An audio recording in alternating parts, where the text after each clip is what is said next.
Normality, molarity, mole fraction, ppm, volume, strength. और इसमें एक टाइप का क्वेश्चन जो पूछा गया है लास्ट 6 ईयर्स में ज़्यादा वो है, और इसमें बच्चों सबसे इंपॉर्टेंट है oxidizing and reducing nature of elements. Theoretical question जिस पर से सबसे ज़्यादा आज तक आया है वो है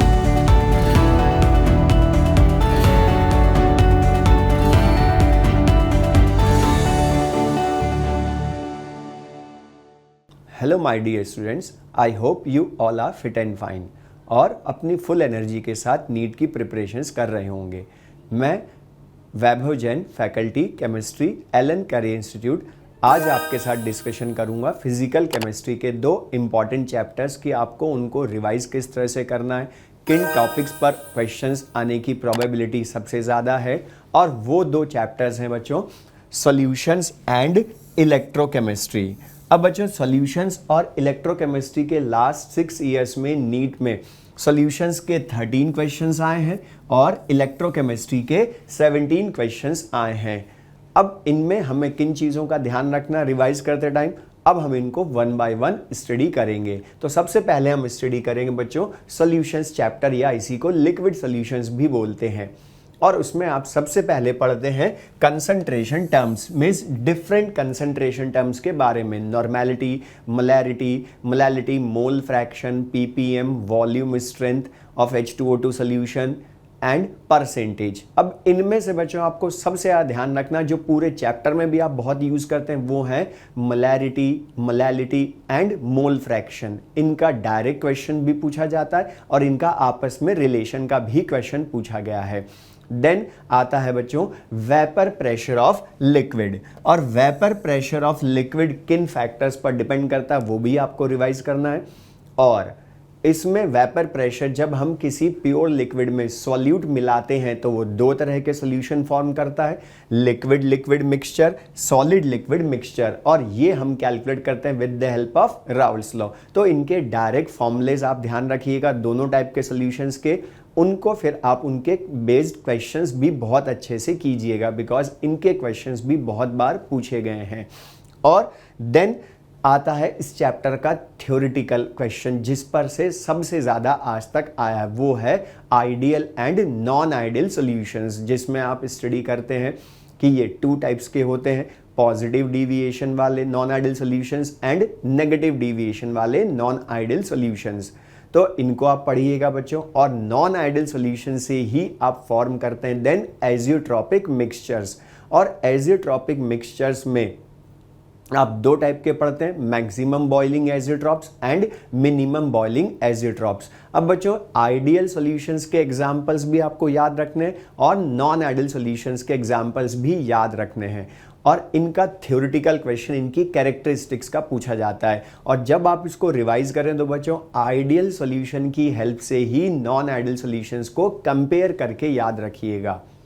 देन आता है बच्चों इस चैप्टर का सबसे इंपॉर्टेंट टॉपिक, जो पार्ट है कॉलिगेटिव प्रॉपर्टीज, और ये आप 4 टाइप्स की पढ़ते हैं, relative lowering in vapour pressure, elevation in boiling point, depression in freezing point and osmotic pressure. अब बच्चों यहां पर आप boiling point, freezing point, osmotic pressure की डेफिनेशन भी अच्छे से याद रखिएगा, इनके ग्राफ्स ध्यान रखिएगा और न्यूमेरिकल्स, क्योंकि जितने तरह के न्यूमेरिकल्स आप इनमें करेंगे उतना आपके लिए बेनिफिशियल होगा। और इसमें एक टाइप का क्वेश्चन जो पूछा गया है लास्ट 6 ईयर्स में ज़्यादा, वो है कि हमें delta T B elevation in boiling point की वैल्यू देता है, डेल्टा टी एफ पूछता है, या डेल्टा टी एफ की वैल्यू पता हो वेपर प्रेशर पूछता है। मीन्स एक कॉलिगेटिव प्रॉपर्टी की हेल्प से दूसरी कॉलिगेटिव प्रॉपर्टी फाइंड करवाता है। तो ये वाले क्वेश्चन भी आप स्पेसिफिकली कीजिएगा बच्चों। मीन्स जितना आप न्यूमेरिकल प्रैक्टिस करेंगे उतना इनमें बेनिफिशियल होगा।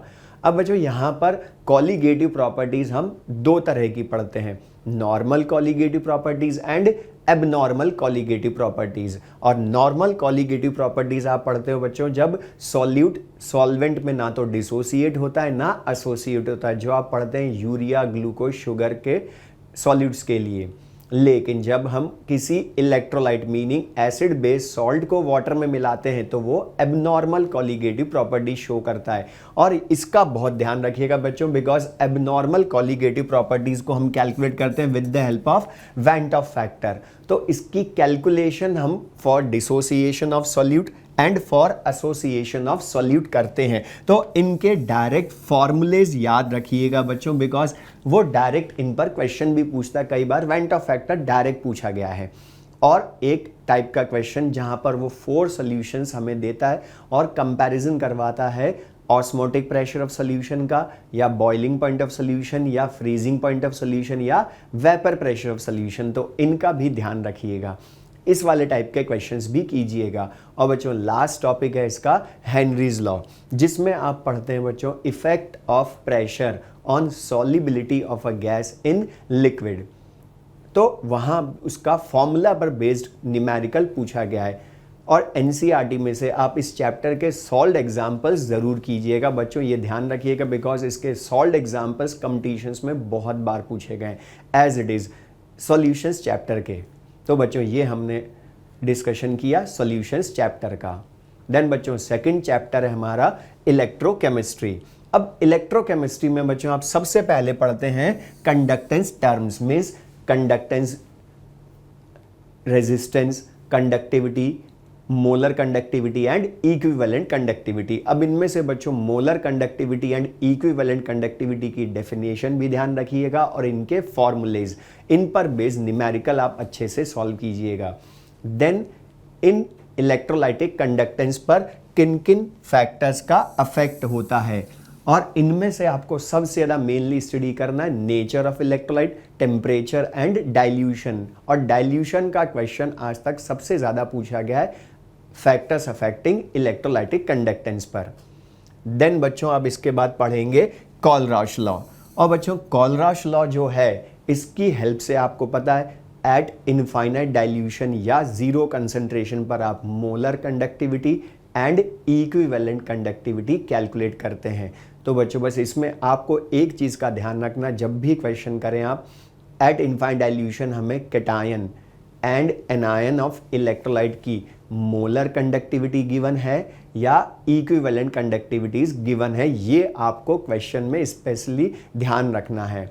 देन उस आती हैं कॉलराश लॉ की एप्लीकेशंस, और एप्लीकेशंस आप इसमें 3 टाइप्स की पढ़ते हैं बच्चों। फर्स्ट आप पढ़ते हैं जब आप किसी इलेक्ट्रोलाइट की molar conductivity at infinite dilution with the help of molar conductivities at infinite dilution of other electrolytes की हेल्प से कैलकुलेट करते हैं। देन सेकंड एप्लीकेशन बच्चों आप पढ़ते हैं degree of dissociation alpha and dissociation constant K of a weak electrolyte at given concentration C. बच्चों ये सेकंड एप्लीकेशन को बहुत अच्छे से कीजिएगा, बिकॉज इस पर क्वेश्चन बहुत पूछे गए हैं। Then third solubility of sparingly soluble salts, इसका भी डायरेक्ट फॉर्मूला आपको याद रखना है बच्चों, क्योंकि इस पर क्वेश्चंस पूछने की प्रोबेबिलिटी बहुत है। तो बच्चों ये हमने बोला कॉलराश लॉ एंड इट्स एप्लीकेशन। लेकिन सबसे इंपॉर्टेंट पार्ट इस चैप्टर का जो है बच्चों वो है गैल्वेनिक सेल्स। अब गैल्वेनिक सेल्स में आपको पता है बच्चों कि chemical energy is converted into electrical energy, तो वो किस तरह से कन्वर्ट होती है वो आपको वर्किंग में स्टडी करना है। देन उसमें बहुत इंपॉर्टेंट पार्ट है उसका सॉल्ट ब्रिज, उसका थियोरेटिकली सिग्निफिकेंस क्या है, उसका एप्लीकेशन क्या है, फंक्शन क्या है, वो आप पढ़िएगा। देन थर्ड सेल का रिप्रेजेंटेशन, मतलब गैल्वेनिक सेल को रिप्रेजेंट कैसे करते हैं, बिकॉज वो न्यूमेरिकल में काम आता है। देन आप इसमें पढ़ते हैं बच्चों standard electrode potential E naught and standard EMF of cell E naught cell, जो बच्चों आप कैलकुलेट करते हैं E naught cell SRP cathode minus SRP anode. और बच्चों ये सबको आपको ध्यान रखना कि ई नॉट की वैल्यू ऑलवेज रिमेन्स कांस्टेंट, और वो stoichiometric coefficients of balance cell reaction पर डिपेंड नहीं करती है। और बच्चों फिर और इसी के अकॉर्डिंग हम इलेक्ट्रोकेमिकल सीरीज में डिफाइन करते हैं, एलिमेंट्स को अरेंज करते हैं। तो इसका थ्योरेटिकल क्वेश्चन बच्चों सबसे ज़्यादा जो पूछने की प्रोबेबिलिटी है वो है इलेक्ट्रोकेमिकल सीरीज पर। और उसकी हेल्प से हम क्या क्या क्वेश्चंस पूछ सकते हैं वो हैं उसकी एप्लीकेशंस। और इसमें बच्चों सबसे इंपॉर्टेंट है oxidizing and reducing nature of elements, and second reactivity of metals and non metals. बस बच्चों आप ये ध्यान रखिएगा, जब भी रिएक्टिविटी का क्वेश्चन हो आपको सबसे पहले चेक करना है कि वो मेटल है एलिमेंट या नॉन मेटल है, बिकॉज दोनों में ऑपोजिट नेचर होता है। देन बच्चों न्यूमेरिकल के लिए सबसे इंपॉर्टेंट है नर्स्ट इक्वेशन।